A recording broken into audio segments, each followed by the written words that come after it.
बिस्मिल्लाहिर्रहमानिर्रहीम अस्सलाम वालेकुम दोस्तों, अपनी नेक्स्ट वीडियो के साथ आपको वेलकम करता हूं अपने इस चैनल में। दोस्तों, उम्मीद है आप सब खैरियत से होंगे। चलते हैं आज की अहम न्यूज़ की जानिब। सबसे पहले जो बात करेंगे वो है अरेगो सोशल के कानून के बारे में। काफ़ी दोस्तों के कमेंट्स आ रहे हैं और परेशान हैं, उस पर बात करेंगे। उसके बाद वैक्सीन और इससे रिलेटेड लॉकडाउन की क्या अपडेट है उस पर बात करेंगे। और स्पेन नेशनैलिटी से रिलेटेड एक नया कानून, एक बड़ी पेशरफ्त, एक बड़ी खुशखबरी, उस पर बात करेंगे। आखिर में बात करेंगे एक नई अमदाद की जो कि बहुत थोड़े टाइम के लिए ओपन है। उसको लाजमी तौर पे जो एलिजिबल है उसको अप्लाई करनी चाहिए, ये लाजमी तौर पे मिलेगी। सबसे पहले बात करते हैं अराइगो सोशल के बारे में। देखें, बहुत सारे दोस्त ऐसे हैं जो कि कमेंट कर रहे हैं एक दूसरे को, और मुझे भी कुछ कमेंट्स आए हैं कि क्या अराइगो सोशल बंद होने जा रही है, क्या वाक़या ही बंद हो रही है। इसके बारे में काफ़ी कमेंट्स आए और पूछा गया मुझसे।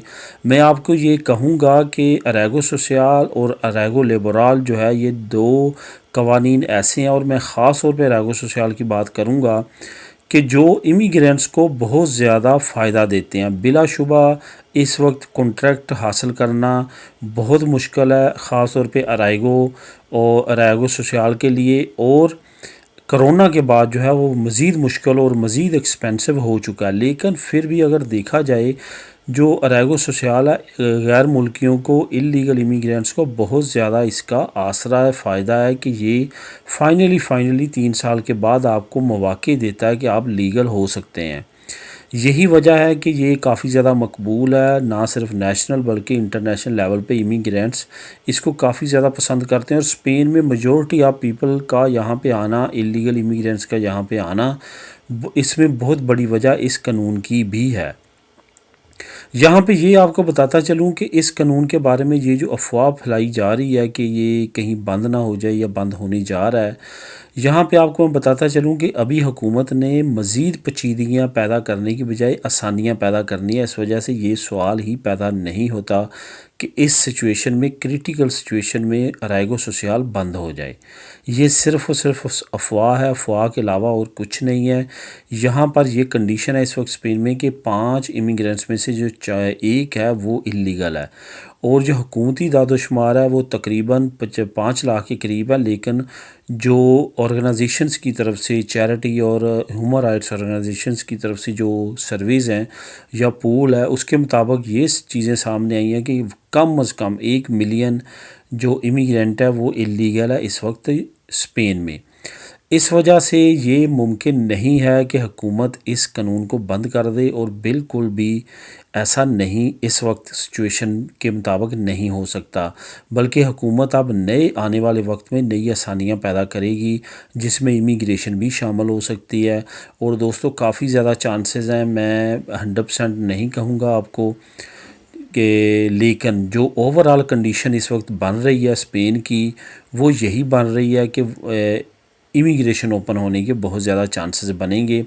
इस वजह से जो दोस्तों की पदरोनामिंतो या इस तरह के मामला शॉर्टेज में है या इस तरह है, तो वो अपनी पदरोनामिंतो के बारे में जो है वो लाजमी तौर पे करवा लें, क्योंकि अमूमन तौर पे 6 महीने की पदरोनामिंतो देखी जाती है जब इमिग्रेशन ओपन करती है, अगर लास्ट इमिग्रेशन को देखा जाए। मैं क्यों कह रहा हूँ ये? मैं इस वजह से कह रहा हूँ कि जो इस वक्त जितनी बड़ी बड़ी ऑर्गेनाइजेशंस हैं, इसके साथ साथ जितनी बड़ी पार्टीज़ हैं स्पेन हुकूमत के साथ जो काम कर रही हैं, उन तमाम ने ये फेवर किया कि इमिग्रेशन ओपन होनी चाहिए। इससे हुकूमत को फ़ायदा होगा और ये क्राइसिस में निकलने का एक तरह से जो है वो पुश देगा, जैसे इटली को पुर्तगाल में। अब लोग कहेंगे कि बेरोज़गारी की रेशो बहुत ज़्यादा है। इटली में भी बेरोज़गारी की रेशो बहुत ज़्यादा, पुर्तगाल में बहुत ज़्यादा है। हुकूमत अपनी इकॉनमी बेहतर करने के बारे में सोचेगी, उससे ऐटोमेटिकली बाद में वो बेरोज़गारी पे भी काबू पा सकेगी।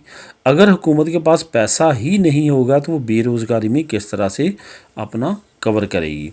तो वैक्सीन के बारे में बात करते हैं। वैक्सीन के जो नए रिज़ल्ट्स आए हैं, जिसमें आपको पता है कि ये फाइज़र और बायोटेक जो 2 कंपनीज़ हैं, इनकी सबसे ज़्यादा मौसर है इस वक्त वैक्सीन। पहले कहा जाता था 93% इसका इफ़ेक्ट रेट यानी कि सक्सेस रेशो है, लेकिन वो एक अच्छी खबर यह है कि 97% तक वो लोग जो बिल्कुल सेहतमंद होते हैं उनको कोरोना हो जाता है, उनका 97% रिज़ल्ट आ रहा है इस वैक्सीन के इस्तेमाल से। इस वजह से एक अच्छी न्यूज़ है।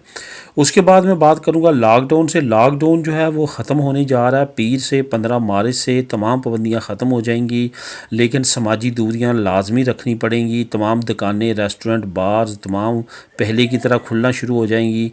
कोई इसमें नहीं अब पहले होगी पाबंदी, वो तमाम चीज़ें जो हैं वो लागू होने जा रही हैं। इसके साथ साथ जो अहम चीज़ है वो ये है कि आपने एक सूबे से दूसरे सूबे अभी तक आप नहीं जा सकते, लेकिन सूबों के अंदर जो है वो फ्री मूवमेंट शुरू हो चुकी है। अब बात करते हैं स्पेन नेशनलिटी के मतलब नए कानून के बारे में। एक नया कानून मुतारफ़ करवाया गया स्पेन की तरफ से, जिसमें कुछ नई कैटेगरीज़ ऐड की गई हैं। कैटेगरीज़ में हमारे लोग इतना ज़्यादा पूरा नहीं उतरते, लेकिन उसमें एक बहुत अच्छी न्यूज़, अच्छी चीज़ मज़ीद ऐड की गई है। वो ये है कि जो वो बच्चे जो डिपेंड हैं अपने वालदैन पे, 18 साल से ऊपर एज के भी, फॉर एग्ज़ाम्पल वो स्टडी करते हैं, वो ऐसा कोई काम कर रहे हैं कि वो अपने आप पे अभी डिपेंड नहीं हुए, वालदैन पे ही सारा कुछ डिपेंड कर रहे हैं, तो वो उसको 2 साल की मज़ीद राहत दी गई है। 2 साल मज़ीद जो है वो इस कानून के मुताबिक, यानी कि 20 साल तक जो है वो अप्लाई कर सकते हैं। यहाँ पे मैं एक बात आपको अभी से बताता चलूँ, क्योंकि बाद में मुझे कमेंट आना शुरू हो जाएंगे। मुझे मालूम है अभी तक ये वाज़े नहीं किया गया कि वो बच्चे कंट्री में दूसरी कंट्री में भी हैं, अप्लाई कर सकते हैं, या सिर्फ़ और सिर्फ मुल्क में हो। अभी यही सिर्फ कहा गया है कि 20 साल से ऊपर वाले, 18 साल से और 20 साल 2 साल की राहत दी गई है, ये कहा गया है। इसका मैं आपको लिंक दे दूंगा डिस्क्रिप्शन में, आप लिंक को क्लिक करके इसको ख़ुद भी रीड कर सकेंगे। मसला अब यहाँ पे ये होता है कि मैं एक वीडियो में एक ही लिंक दे सकता हूँ, क्योंकि यूट्यूब अलाउ नहीं करती ज़्यादा लिंक। इस वजह से अमदाद का लिंक मैं आपको रेफरेंस दे दूँगा, आपने वो ख़ुद तलाश कर लेना है। लेकिन ये नेशनलिटी का लिंक काफ़ी ज़्यादा अहम है, इसमें काफ़ी मालूमात है, तो ये लिंक मैं वीडियो के नीचे प्रोवाइड कर दूँगा, तो उस पर क्लिक करके आप ख़ुद भी रीड कर सकते हैं। अगर आपको स्पेनिश ज़बान नहीं आती तो आप ट्रांसलेटर में जाके उसे इंग्लिश में कन्वर्ट कर लीजिएगा। बहरहाल जो मैंने बात की है वही है। इसमें कुछ और कवानीन में भी राहत दी गई है, वो भी स्टडी कर लीजिएगा। ये ज़रूरी नहीं कि हमारी कम्युनिटी सारे कवानीन, कुछ हो सकता है उसमें से भाई बहनें उस पर भी पूरा उतरते हो, तो उससे भी फ़ायदा उठाया जा सकता है। इसके बाद अमदाद की बात करते हैं। अमदाद, इस पे मैंने एक पहले वीडियो में बात की थी, लेकिन अब क्योंकि डेट बहुत करीब है, 15 मार्च से जो है वो 24 मार्च तक ये आप अप्लाई कर सकते हैं। ये जर्नीदाद दी कतलूनिया की जो अयूदा है वो है। जो वर्कर्स एरेते पे हैं उनके लिए 600 से 900 की अयूदा, और जो ऑटोनोमो वाले हैं उनके लिए 2000 यूरो की अयूदा जो है वो दी जाएगी। ये आपको बताता चलूँ, ये पिछले साल भी मिली है, तकरीबन तमाम ऑटोनोमो वालों को मिली है। तो इस वजह से ये लाजमी तौर पे अप्लाई करें, बहुत अच्छी अयूदा और मिलेगी इस साल भी। और इसको बताता चलूँ कि 3,29,188 अफराद हैं जिनको ये इमदाद इस साल दी जानी है। उसके बाद ये महाना आपकी, ये एक ज़रूरी पॉइंट है जो आपने देखना है, सालाना आपकी 17,500 से आपका ज़्यादा नहीं होना चाहिए रेंता, 17,500 से। और महाना आपका 1440 यूरो से ज़्यादा आपका इनकम नहीं होनी चाहिए, ये आपने गौर रखना है।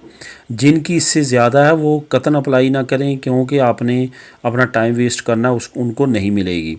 मैं दोबारा रिपीट करता चलूँ, एरेते वाले जितने वर्कर्स हैं उनको 600 से 900 यूरो के दरमियान कहीं भी मिल सकती है, वो आपकी इनकम देख के, फैमिली सिचुएशन देख के लगाएंगे।